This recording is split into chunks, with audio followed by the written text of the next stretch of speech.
এক সময়ের কথা, শালবন নামে এক ঘন জঙ্গলে থাকত এক বিশালাকৃতির বাঘ। নাম তার রাজা।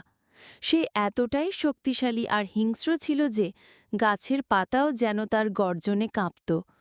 বনজীবীরা তার ভয়ে দিনের আলোতেও জঙ্গলে যেত না।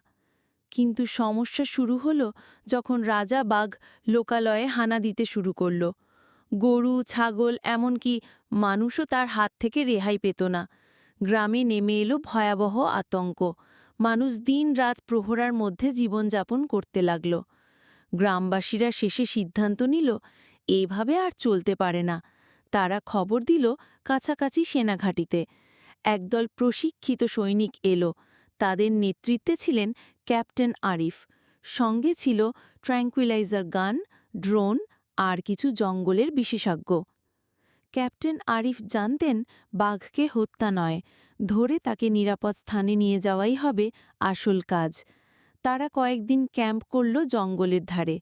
ড্রোনের মাধ্যমে দেখা গেল রাজা বাঘ এক পাহাড়ের গুহায় থাকে। তারপর এক রাত্রে শুরু হলো অভিযান। ৩ দিক ঘিরে ফেলল বাহিনী।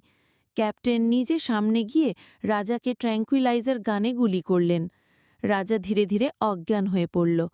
কিন্তু ঠিক সেই মুহূর্তে একটা বাচ্চা বাঘছানা গুহা থেকে বেরিয়ে এলো। সে ক্যাপ্টেনের পায়ে এসে মুখ ঘষতে লাগল। সবাই স্তব্ধ। বোঝা গেল রাজা আসলে তার ছানাকে খাবার জোগাড় করতেই গ্রামে যেত। ক্যাপ্টেনের চোখে জল এসে গেল। তিনি আদেশ দিলেন, এই মা ছেলেকে আমরা কোনো অভয়ারণ্যে পাঠাবো, যেখানে তারা নিরাপদে শান্তিতে জীবন কাটাতে পারবে। পরদিন রাজা ও তার ছানাকে নিয়ে যাওয়া হলো সুন্দরবনের অভয়ারণ্যে। ক্যাপ্টেন আরিফ আর তার বাহিনী ফিরে এলো গ্রামের মানুষের ভালোবাসা আর কৃতজ্ঞতা নিয়ে।